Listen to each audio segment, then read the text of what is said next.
Hello, everyone, and welcome to another edition of the GGB Supplier Showcase. Today, I am so pleased to be joined by a number of leaders from Playtech, one of the leaders in online gaming. I've got several guests from around the world today. So we'll try to go and be very methodical and everything like that, and we'll try to get to everyone. It's a jam-packed episode today. So we'll give a run through. So today, I'm joined by Elena Ruseva, CEO of Playtech Managed Services. Gia Reese, Operations Manager for Playtech Live, Charmaine Hogan, Head of Regulatory Affairs for Playtech, and Jade Pecorella, Head of Casino for Playtech. Is everyone doing okay today? How's everyone doing? Good, great, Well, good. very good. Awesome, awesome. Thank you. So we'll start out by just kind of going around round robin and briefly introduce everyone and the role within the company. So if I could start with Elena. Yeah, thank you very much for the opportunity. My name is Elena. I'm the Chief Executive Officer of Playtech Managed Services, and I recently took over also the function of Playtech Training, customer success, and we're looking to develop B2B services as well. So quite a hectic time on my end.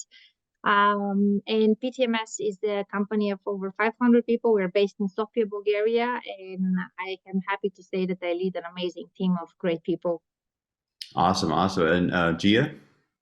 Yeah, hi. My name is Gia Reese, and I am working in Playtech Live department as operations manager for our Pennsylvania live studio. My role is to oversee and manage various aspects of the operation, which includes and involves operational process, productivity, KPIs, and mostly everything that involves the live studio operations. Awesome, awesome. Charmaine? Yes, hi, I'm Charmaine Hogan, Head of Regulatory Affairs at Playtech. I'm based in the UK, just outside London. Yeah, I look after what you would call upcoming or new markets globally. So plenty to keep us busy if you think of every region across the world, but increasingly also what we would call re-regulating markets. So if you think of European markets and so many of those more mature ones revisiting their regulations, plenty to keep us busy. Gotcha. And then finally, last but not least, Jade. Hi, I'm Jade Pecorella, head of casino here at Playtech. So what I do is I overview the strategy and the RNG content for Playtech. We're based in multiple places around the world. I'm based in Malta. We have a team in the UK, a team in Gibraltar, and also in the States. Awesome. Well, before we get a little bit deep dive, I just want to thank everyone for taking the time to be here and just making this happen. This is probably, I'm not going to lie to you, that after 2 years, this is probably the most far-ranging showcase that we've done in terms of, globally and also responsibility-wise. So thank you guys again. So I want to get to the first question here, and this is going to be for Jade and Gia specifically.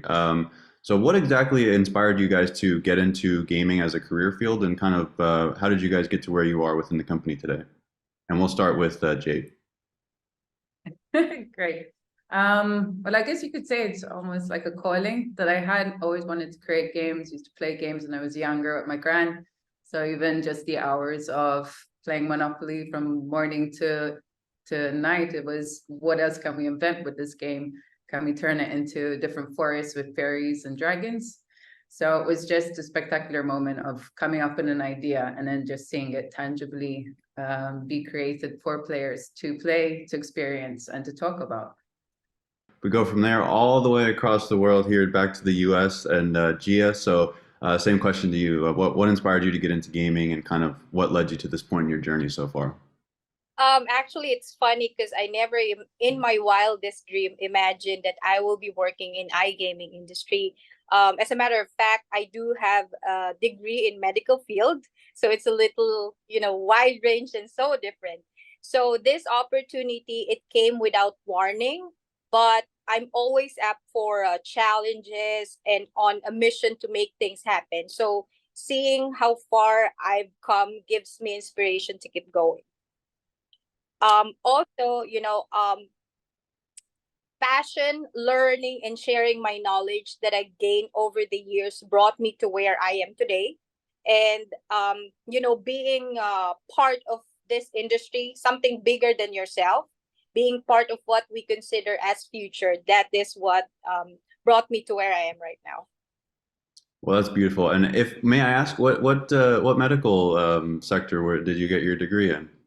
I actually have a license in nursing. Okay, I wow. Yeah, so I'm licensed to basically perform that field. Well, if they ever need medical services there, I guess you can put on two hats, and know that as well. That's But we are fine. So yes.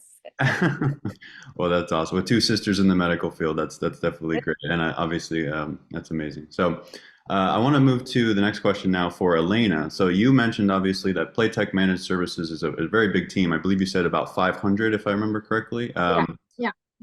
So what advice would you give to, people, specifically young women who are aspiring to leadership roles within any industry, but specifically within gaming? Yeah.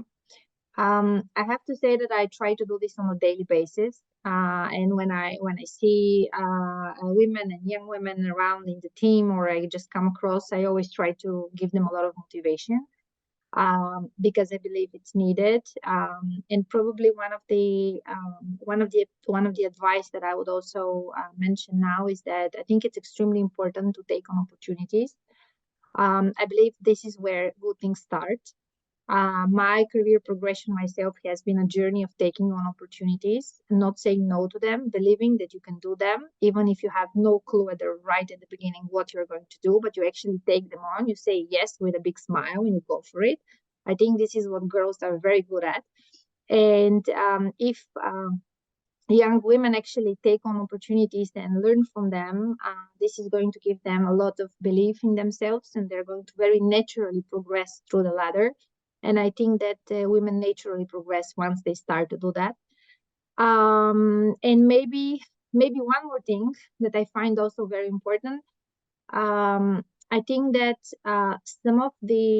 some of our qualities that, let's say, are more generally typical for women and could be considered as more risky or challenging, or I don't know if weak ones, but definitely not strong ones, are actually our absolute strengths, because we are way more empathic, we're way more sympathetic, we can more easily take a step back, we can analyze better, and sometimes we have less ego, we're more pragmatic. So I think we are keen to making bridges in conflicts and in hard situations, finding the way forward. And I absolutely believe if we have this belief in ourselves, we recognize our qualities, and we believe in those, even qualities considered maybe as more tricky ones, including sensitivity, because I think we're very sensitive very often, which is a good thing, and we should keep on being ourselves.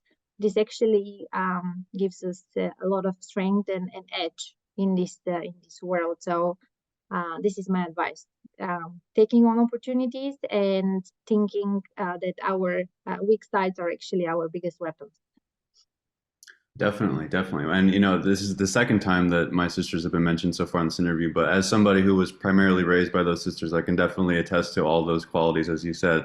I want to stick with you just for 1 second. So if I could, how kind of tying back to the first question, but kind of what inspired you to get into the field in the first place, and kind of what led you to your role as it is now? Absolutely pure luck, no plan. Taking on an opportunity. I was very bored at my university. I wanted to do more. I wanted to be in the real life. So I took on an opportunity, meaning at that time, nothing. And I just worked hard and I learned and I just took every step upward. That's it. I said no to nothing. So it worked. Nothing more than that. Well, I can tell you, I haven't known you for more than about 10, 15 minutes, and I already am ready to like run through the wall for you. So I can definitely see why your team must feel similar. So I want to move to Charmaine here for a second. So obviously, as head of regulatory affairs, that is an increasingly important role for any gaming company, but especially in the iGaming realm. So what exactly, in your opinion, I know this is a very far-ranging question that could go a number of different ways, but when you look at the next few years, what are some of the key trends or changes that you maybe anticipate or that we can perhaps expect to see? What do you have on your radar in terms of, in your role as head of regulatory affairs? There's quite a bit, but trying to keep it short. I mean, as always, it's both challenges and opportunities. There are more, on the one hand, markets opening globally, which is good in a way. So we have more regulated markets to look at. But on the other hand, we are also seeing a stricter emphasis on player protection. Sometimes strict doesn't always work. But also, I think because of all this happening across the globe, what we will be seeing more of is consolidation among operators. I think we'll see more of that. I do think we'll see more of innovation, as I think in some markets they realize that it's quite important to regulate, but balance that with not stifling innovation. And that's quite important for some of the products across the iGaming sphere, like your live casino, for instance.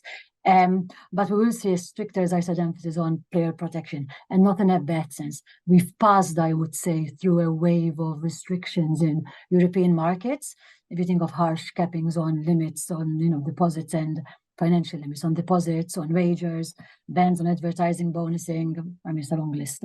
But I think we'll move a lot more towards the use of behavioral analytic tools, both by regulators, I would say, as I think they start seeing this as a more adequate solution, if you like, to protect players and those harsh universal limits. But I would dare say even by operators, and proactively, in the sense of, I think more in the industry will be doing this going forward, not because the rules require you, but because you realize if I don't do it correct now, regulators are going to continuously come up with their own rules. So it's that use of AI and data to better protect the players. I think we'll see more of this. And it's interesting because in European markets will go, which arguably quite a number of markets have already set those requirements. I think regulators in the future will start revisiting those to see how operators have implemented that policy requirement. But we'll also be seeing it more in the outset in regulations. And I'm thinking here in the US, where you have even newly so-called regulated states, which are looking to implement this. But also what we would call upcoming iGaming states, where you've had even legislators talk more and more of consumer protection. So I think we'll see more of this. And as I said, I think it's not a bad thing in terms of balancing the player protection and entertainment at the end of the day.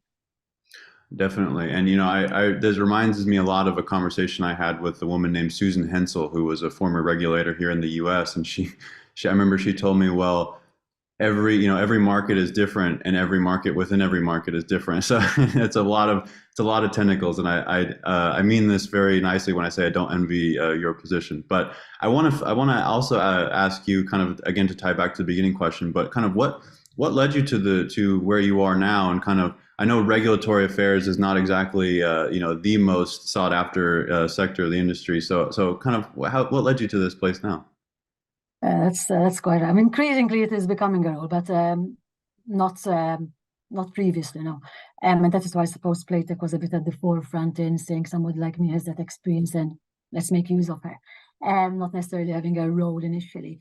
It's more boring path, I would say, because I worked on the regulatory side of things within a EU context, within European markets, beyond only gambling, to be honest. And then as gambling started to become a topic amongst all the European countries, I was in the role of reviewing legislation of those countries.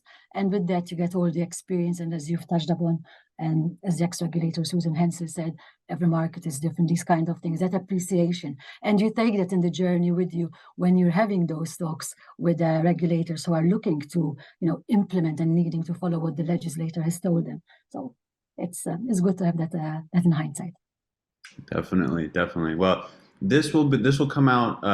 This episode will air right when the show G2E is happening. So we've got a little bit more time left. So if I could, I'd like to go around just very quickly once more and just kind of talk about what are you most looking forward to for the show. What's your favorite part of the show? Obviously in reference to G2E. So we'll start with Elena.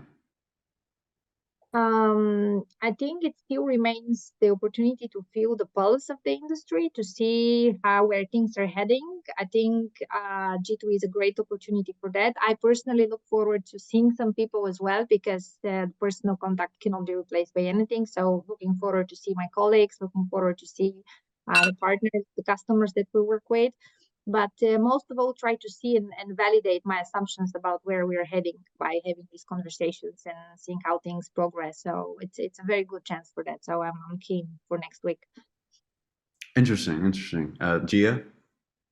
For me, I guess the most thing that I'm very excited about this G2E is engagement. Obviously, it's really hard, especially in the things that we are doing. I'm doing particularly that we're always secluded in one area, which is the live gaming floor. So it's a breath of fresh air, seeing other people, familiar names, familiar faces, seek advice from those senior to me, motivate other people and coach them on the things that I learned. Charmaine? I'll be running between the G2E trade show and the education panels. As always, probably cramming in too much, but really looking forward, as I think as Elena quite rightly said, that people connection. So everybody you speak to, both on a regular basis or new people you've met on Zoom calls or email chats, sitting down and getting to know those persons on a one-to-one level, but also meeting new people. So definitely look forward to that. Nice. And Jade?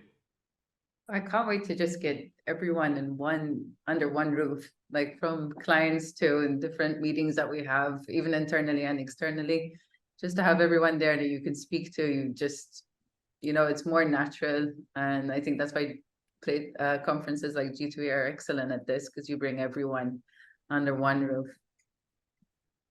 Definitely. Awesome.